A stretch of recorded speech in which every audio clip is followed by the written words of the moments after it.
प्रश्नावली 1A अभी हल करेंगे। तो क्वेश्चन नंबर 1 है, नीचे दिए गए कथनों में सत्य और असत्य कथनों की पहचान करें। तो देखिए पहला है, प्रत्येक पूर्णांक एक परिमेय संख्या भी है। तो पहला में देखिए सत्य लिखेंगे। अब देखिए पहला का आंसर होगा सत्य, क्योंकि प्रत्येक पूर्णांक एक परिमेय संख्या होती है। देखिए कैसे, पूर्णांक क्या होता है, तो इसको हम समझाने के लिए आपको हम बता रहे हैं। देखिए पूर्णांक के लिए हम एक संख्या रेखा बनाएंगे। देखिए संख्या रेखा पे जितना नंबर है सब पूर्णांक है, ठीक है। यही सबसे आसान तरीका है पूर्णांक को समझने के लिए। तो देखिए संख्या रेखा पे 0 देते हैं बीच में, दायां तरफ होता है धनात्मक संख्या और बायां तरफ होता है ऋणात्मक संख्या। तो देखिए ये अनंत तक बढ़ते रहेगा दोनों तरफ, ठीक है। कहीं न धनात्मक संख्या का कोई अंतिम है, ना अंतिम छोर है, ना ही ऋणात्मक संख्या का कोई अंतिम छोर है, ठीक है। तो कह रहा है कि प्रत्येक पूर्णांक एक परिमेय संख्या। तो परिमेय संख्या किसको कहते हैं कि जैसे देखिए यहाँ पे से कोई नंबर हम ले लेते हैं, ठीक है, कोई भी 0 1 2 कोई भी, मान लीजिए 0 ही लेते हैं, तो इसके नीचे क्या है, 1 है, ठीक है, क्योंकि 0/1 0 ही होता है। मान लीजिए -1 लेंगे तो -1 के नीचे भी 1 ही है, क्योंकि हर में कुछ नहीं है तो 1 होता ही है, ठीक है। क्योंकि 1 से भागा देंगे तो वही संख्या, देखिए 1 से इसको भागा देंगे तो -1 ही हो जाएगा, इसीलिए यहाँ पे सत्य होगा। अब देखिए परिमेय संख्या क्या होता है, परिमेय संख्या उसको कहते हैं जिसके हर में बस 0 ना हो, ठीक है। परिमेय संख्या भिन्न संख्या को कहते हैं, कोई भी भिन्न ले लीजिए, मान लीजिए 4/5, तो उसका हर में देखना है कि बस 0 ना हो, ठीक है, वही परिमेय संख्या होगा। मान लीजिए -2/3, तो हर उसका सिर्फ 0 नहीं हो, बाकी सब क्या होगा, परिमेय संख्या, ठीक है, हर उसका 0 नहीं होना चाहिए। तो देखिए इसीलिए सत्य होगा, क्योंकि प्रत्येक पूर्णांक परिमेय संख्या भी है। अब देखिए बी में, तो ये सब सिर्फ हम समझाने के लिए बताए थे, आप सिर्फ ये आंसर लिखिएगा सत्य। अब देखिए बी में, तो बी में कह रहा है कि प्रत्येक भिन्न एक परिमेय संख्या है, तो इसमें भी सत्य होगा, क्योंकि अभी हम बताए आपको कि कोई भी भिन्न जो होता है वो उसके नीचे हर में 0 नहीं होता है, ठीक है। भिन्न का मतलब है कि उसके हर में जो है 0 नहीं है, तो वो सब क्या होगा, परिमेय संख्या, क्योंकि परिमेय संख्या का भी यही रूल है कि उसका हर 0 नहीं होना चाहिए। अब देखिए सी में, प्रत्येक प्राकृत संख्या एक पूर्ण संख्या होती है। तो सी में भी सत्य ही होगा, तो हम यहाँ पे लिखेंगे सत्य। अब देखिए प्रत्येक प्राकृत संख्या, तो प्राकृत संख्या क्या होता है ये भी आपको हम समझा देते हैं। यहाँ पे 1 से शुरू होता है, गिनती वाली संख्या को हम प्राकृत संख्या कहते हैं, जैसे 1 2 3 4 5 अनंत तक, जहां तक भी जा सके अनंत तक, ठीक है। तो ये हो गया प्राकृत संख्या, 1 2 3 4 5 6 7 8 9 10 11 12, ठीक है, जहां तक भी आप गिन सकें, ये सब हो गया प्राकृत संख्या। 1 से शुरू हो, यानी गिनती हम लोग कहाँ से शुरू करते हैं, 1 से, कोई भी चीज गिनना हो तो 1 से शुरू करते हैं, ठीक है। तो ये सबको हम प्राकृत संख्या कहते हैं। अब देखिए पूर्ण संख्या क्या कहते हैं, बस जो भी प्राकृत संख्या 0 के साथ हो, 0 बस आगे लगा दें, तो ये हो गया पूर्ण संख्या। 0 के साथ प्राकृत संख्या को हम पूर्ण संख्या कहते हैं, ठीक है। तो यहाँ पे देखिए कह रहा है प्रत्येक प्राकृत संख्या एक पूर्ण संख्या होती है। तो देखिए प्राकृत संख्या जो भी है वो सब पूर्ण संख्या ही होगा, क्योंकि 0 के साथ हो तो पूर्ण संख्या ही हो जाएगा सब। देखिए अब 0 के साथ 1 भी पूर्ण संख्या है, 0 के साथ 2 भी पूर्ण संख्या है, ठीक है। तो यहाँ पे सी में भी सत्य ही होगा। अब देखिए डी में, डी कह रहा है प्रत्येक पूर्णांक एक पूर्ण संख्या होती है। तो डी में लिखेंगे असत्य, क्योंकि देखिए पहले हम लिख देते हैं इसका आंसर असत्य, ठीक है। पहले आप सिर्फ इसका आंसर लिखिएगा, ये सब सिर्फ हम आपको समझा रहे हैं। डी में असत्य होगा, क्योंकि देखिए प्रत्येक पूर्णांक, तो पूर्णांक एक पूर्ण संख्या होती है। तो देखिए पूर्णांक मतलब कोई भी आ गया, देखिए मान लीजिए यहाँ पे 3 ही आया, ठीक है, या 2 ही आया, तो अकेले 2, सिर्फ हम 2 को कहें कि 2 ये पूर्ण संख्या है, ये नहीं होगा, हमेशा पूर्ण संख्या होगा साथ में, देखिए 0 के साथ में, ठीक है। तो इसीलिए असत्य होगा। ये नहीं कि सिर्फ हम 5 को ले लिया और कहें कि 5 एक पूर्ण संख्या है, तो ये नहीं होगा, ठीक है, क्योंकि प्राकृत संख्या बिना जीरो के पूर्ण संख्या नहीं है, ठीक है। डी में हो गया असत्य। अब देखिए ई में, प्रत्येक पूर्ण संख्या एक प्राकृत संख्या होती है, तो ई में भी असत्य होगा, ठीक है।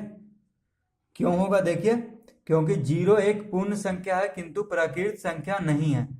देखिए ई में क्या कह रहा है कि प्रत्येक पूर्ण संख्या एक प्राकृत संख्या होती है, तो जीरो देखिए पूर्ण संख्या है लेकिन प्राकृत संख्या नहीं है ये, इसीलिए असत्य होगा, ठीक है। जीरो को हम प्राकृत संख्या नहीं कह सकते हैं। अब देखिए एफ में, प्रत्येक परिमेय संख्या एक पूर्णांक होती है, तो एफ में भी असत्य होगा, ठीक है। तो एफ में हम लिखेंगे असत्य, क्योंकि देखिए जैसे कोई भी हम परिमेय संख्या ले लेते हैं, मान लीजिए कि 4/5, ठीक है, यह सिर्फ हम आपको उदाहरण दे रहे हैं। 4/5 हम परिमेय संख्या ले लिए, तो पूर्णांक देखिए, पूर्णांक में तो कोई भिन्न नहीं है। देखिए पूर्णांक हम अभी आपको बताएं कि ये सब पूर्णांक है, जो भी संख्या रेखा पे आता है, जीरो भी पूर्णांक ही है लेकिन धनात्मक या ऋणात्मक पूर्णांक नहीं है। जीरो के इधर दायां तरफ सब धनात्मक पूर्णांक है, जीरो के बायां तरफ सब ऋणात्मक पूर्णांक है।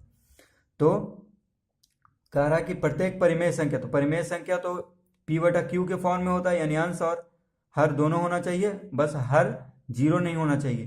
तो ये हो गया परिमेय संख्या। तो परिमेय संख्या पूर्णांक नहीं होगा कभी, क्योंकि पूर्णांक तो बस बिना, देखिए परिमेय संख्या 4/5 भी है, तो 4/5 यहाँ पे कहीं भी दिख रहा है नहीं, तो इसीलिए ये असत्य होगा। अब देखिए क्वेश्चन नंबर 2, क्वेश्चन नंबर 2 में है रिक्त स्थानों की पूर्ति करें। तो पहला है परिमेय संख्या 2/3, -1/2, 0, 5/6 को बढ़ते हुए क्रम में लिखने पर। तो इस तरह हमको देखिए यहाँ पे रिक्त स्थान दिया हुआ, इसमें भर देना है बढ़ते हुए क्रम में, यानी सबसे पहले छोटा, उससे बड़ा, उससे बड़ा, सबसे बड़ा अंत में। तो देखिए दूसरा का ए है 2/3, -1/2, 0, 5/6। तो इसको क्या करना है हमको, देखिए बढ़ते हुए क्रम में लिखना है।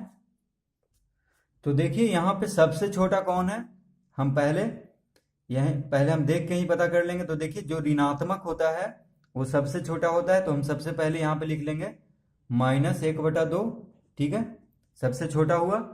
उसके बाद देखिए, उसके बाद है 0, तो जो ऋणात्मक संख्या है उससे थोड़ा सा बड़ा होता है 0, तो हम यहाँ पे 0 भर देंगे। अब देखिए 5/6 हो गया और 2/3, तो ये दोनों का तो काम खत्म हो गया। देखिए ये दोनों तो हम लिख लिए हैं, अब बस 5/6 और 2/3 को देखेंगे।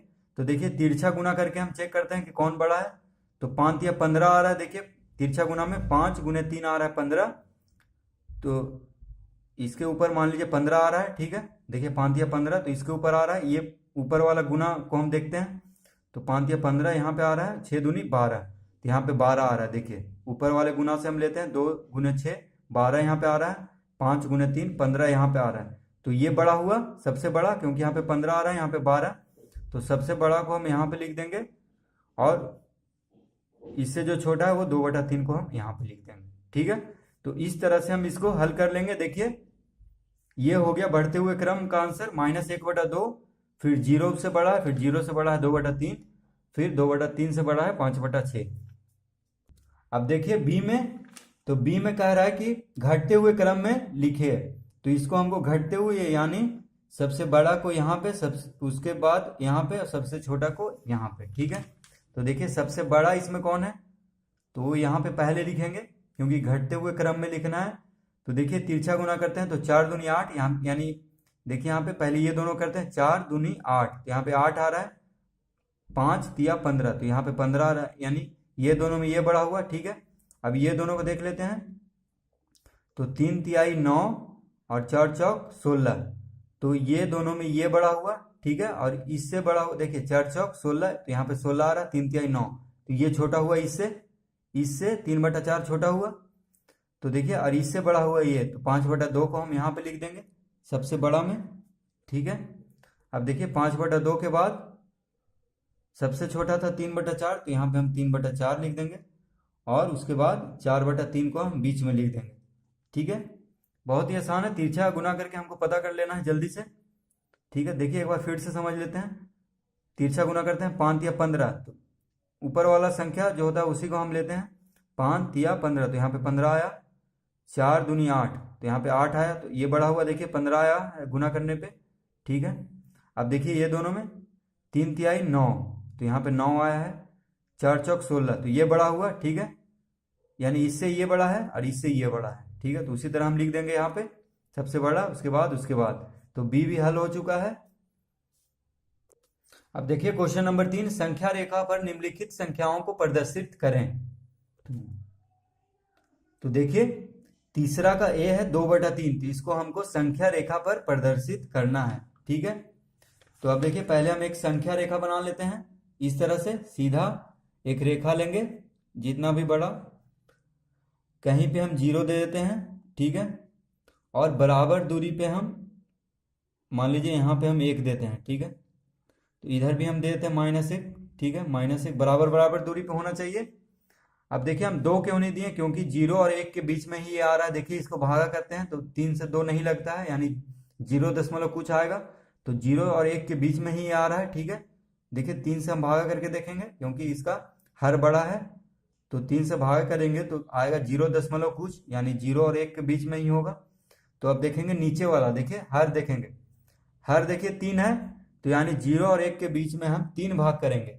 3 भाग करने का मतलब है कि 2 लाइन दे देंगे बीच में, तो 3 भाग हो गया। देखिए 1 भाग, 2 भाग, 3 भाग।